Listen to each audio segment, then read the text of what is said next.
Welcome back to the latest edition of The Bolt. This time I'm joined by our Associate Creative Director, Victoria Vasquez. Welcome. Thank you. I'm so excited to be here. So this time around, we're talking about the creative process, and in particular, not only how to get to great creative or sell in great creative, but ultimately how to cultivate buy-in for creative ideas.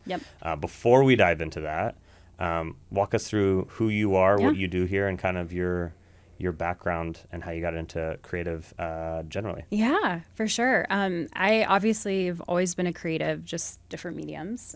So my background is actually in theater and film production, which is like kind of funny because I feel like the theater kid to advertising pipeline is a very real thing in a way, just because, you know, what we do is sell and it's all performance. So I think having that background has been kind of interesting, like now repivoting into this industry. But beyond that, I've had the privilege of working on a lot of big retail group brands, global beverage brands, kind of having, you know, a little bit of experience working on a whole array of different industries, which has been really exciting. And now at Ammunition, it's been incredible to be a part of kind of growing this next era of the agency. And I'm super excited for all the work that we have to come. And obviously we just got done with a small little thing. Just a tiny little project, our big rebrand. So I think that was kind of my first big project here, which has been so fun. Kind of talk through how you jumped into a new organization, a new kind of decision maker you hadn't worked with before on maybe one of the largest initiatives for the organization it was going to have, and turn it around with excellence within 30 days. Yeah, I mean, the stakes couldn't have I feel like I should say congratulations, actually. Did I not? Have I not said that already? I mean, no, it was, I mean, the stakes had never been higher, obviously. This was kind of the thesis of the turning point for Ammunition, kind of in its new era as we grow globally. And I mean, I obviously am still relatively newer to the team. And so for me, it was pretty simple. I was obviously super excited about the brief, and my background also has been in kind of brand design and visual design systems. So I think it was one of those fun, like, creative briefs that you're like, all right, let's play. And we have a condensed timeline. And so that is honestly a blessing and a curse, right? Because you can't be precious with anything. Oh, that's right. Like, you just have to throw ideas at the wall and see what sticks. And so when I was kind of trying to come up with this idea, especially with the new doctrine of growth, you know, that can mean so many different things, that can visually manifest in so many different ways. But then you're also tasked with creating a brand that has to be timeless, right? And actually also has to evolve and grow with the very agency that's evolving and growing. And so it was challenging, but it was a lot of fun because I think having a little bit of a different perspective, still not being fully immersed in, not that I haven't been immersed in the team, but more so just still being a little bit newer to the brand and to stakeholders and everyone. Yeah. I kind of just wanted to have fun, quite simply, you know, and I think it was definitely, there was a lot of thought that kind of went into how can we create this brand system, again, that feels timeless, but also captures the essence of Ammunition, even all of the other former iterations before, right? But this also needs to feel new and fresh, but still us. And so there was a lot of bad ideas, of course, as it happens. It's a creative process. But when it kind of got time to presenting the ideas, you know, you have that pressure cooker, you're just throwing ideas out. I really wanted to kind of think a lot bigger. And I think when I think about telling stories or, you know, just crafting any presentation or deck idea, it's all about how big can we get the story to be to cast that vision, to excite the clients, stakeholders, whomever is going to be in the room. You know, that's something that I've learned, at least like in my experience, when you're talking to a lot of stakeholders, we all know they've been in meetings all day long, like all day long. And so when you are stepping into that room, you have not even 30 seconds to get attention. And I think that, you know, when you're crafting a story, you really have to ensure that, of course, the campaign ideas, everything needs to be strategically bulletproof and great.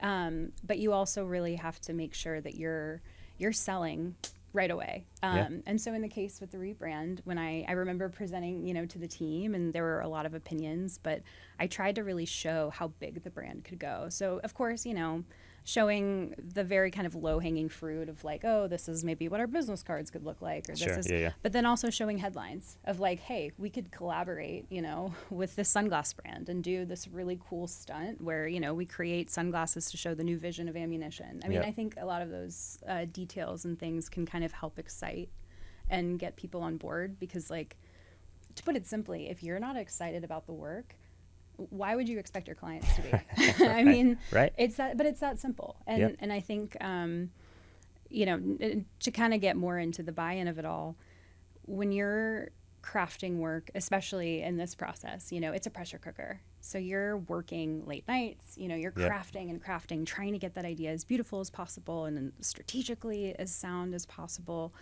But at the end of the day, that's just the very first part, right? Because then you actually have to sell it and tell the story effectively to get that trust and to get that buy-in.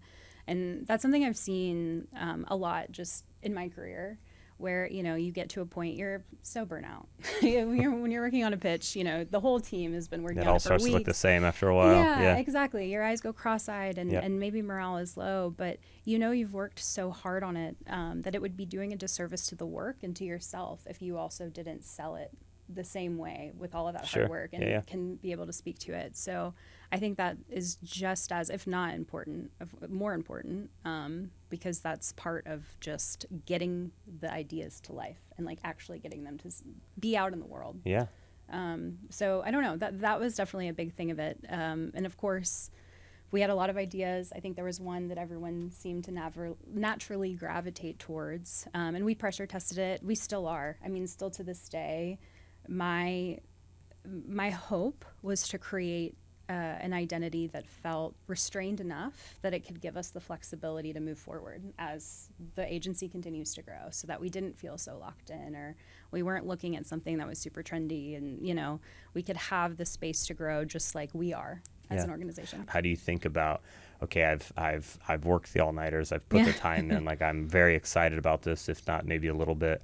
It's so funny, right? It's like by the time it's done and you're burned out, now it's the time to go sell it. Right, exactly. When you're do like the dance most, now, right? Yeah. How do you think about that? Like when you're at that 11th hour and it's kind of your pencil's down, it's time to present. How do you think about those moments of kind of creating that buy-in when you're in the room, you're giving that presentation? And, you know, it's always been so funny in my career. I've always felt like when you get to that moment, it's like, I'm over it. Like I used to joke with people all the time that like by the time it was sold, like I don't want to see it again. Right, like I'm just over 100%, it. Yeah. 100%. But that's that moment where you've almost got to be the most excited by it. That is your moment. I mean, you have one shot, one opportunity. I mean, Eminem said it. I mean, but it's true. I was curious if you were going to give him credit or if you were just going to take that as your own. If I was just going to take it as my own, no. I was good either way. Yeah. But no, it's so true. And it is, I mean, again, I know we work in an industry where we're not saving lives, but it can be really grueling. And I think, like you said, when you get to that point, okay, we have the client presentation, we're going into that room, everyone's defeated. But I always have to remind myself and just kind of understanding, again, the work is so good. We would be doing such a disservice to ourselves and our work if we did not effectively tell this story and do it to the best of our ability. And a lot of that comes from even beyond just the creative idea. It is all about crafting the story in a way that is digestible and easy for our clients to sell upstream. I think that's the key, and something I've learned. Like it's one thing, again, to have a campaign idea. You can have the most talented creatives working on it, you know, beautiful imagery and you know, comps, all of it. But if you aren't building in an ecosystem and a tactical plan and a defense of the work that makes the work undeniable, that clients cannot say no, then we haven't done our jobs. So being in the room is one thing. I think, again, obviously with my background in theater, it is something that I found really helped, because you are able to be an effective storyteller. And that's like, I think, something I would say to any young creative coming up. Like, truthfully, it's not something that is necessarily taught all the time. The storytelling part, or the storytelling part. I think how to craft a beautiful deck, and also how to speak to the work in a way that feels passionate. It feels like you have conviction behind it. Because again, if you're not excited about it in the room, then why are your clients whose time that they've given you, you know, why are they going to be just as excited? No, I think that's so interesting. And the parallel to your background on the theater side, maybe we can dive into that a little bit, because I think it does have to go outside of the room. Even if you give the best presentation of your life across the table from the best client in the entire world, there's still a moment where they're having to now go and sell it on their own. 100%. And on that point, you know, when we think about it, brands aren't making the decisions. It's people. Yep. It's that client is having to then sell it to their CFO, you know? And at some level have ownership for it, right? Like they have to defend the work in a room that you're not in. That's right. And so I think when we're back to the storytelling of it all, and, you know, when I think of that, like, again, through the theater lens, it really is ensuring that you're not only just creating the work, and us as an agency, like, it's our responsibility to create undeniable work, but then to also create the defense that then they can take and then sell upstream. So I think, and that's easier said than done, right? But like, I think a couple of tactical things I know that we always work through, at least here at Ammunition, is trying to think through, I don't want to say those risks, but when we're trying to maybe push the client, you know, push the boundary a little bit into more emotionally resonant work, it's hard to quantify emotions, right? It's a lot easier to have, you know, a product spec-driven brief that like shows metrics, shows value, you know, there's evidence there that you can easily see and sell to a CFO. That's right. But when you're trying to sell something that's more emotionally based, it's a lot harder to kind of see that end game. And so we really have to ensure confidence, and by doing that, we have to show evidence. So it's not just enough to sell a beautiful poetic idea. We also have to show how we've already thought through maybe some of those pushback questions of, oh, we've seen this before, it didn't work. Well, we're providing case studies of other work that has actually performed that's similar, you know, and that can show you that it did move the needle. Yep. And also just creating like a very short elevator pitch of like, this is the idea and this is what it'll do for your business, or this is what it will do for, you know, the brand platform, the campaign, the activation, whatever it is. Yep. I think that that's the most important, is just being able to kind of have that messaging, because truthfully, we all know a lot of the ideas die internally, and so it is so much more important now, especially in the landscape that we're in and that we're seeing, that we have to make sure we're equipping our clients to be able to speak and defend the work for when we're not there. That's right. And again, that is creating work that's undeniable, and I think that we're in the business of hopefully making work that's undeniable. I mean, that's my goal, you know, working here 100%, and trying to just create something that, you know, again, can actually create, move the needle in some way, whether it's creating conversation and culture or just something that really will get people talking. I want you to leave us with a creative hot take specific to what people get right or wrong when they're trying to sell in ideas. I would not say that quantity goes over quality. When it comes to buy-in, I think it's better to have a really strong, crafted story and idea that makes sense. And if that's one, great. If you can go in and sell the shit out of it and feel confident, then that's the one.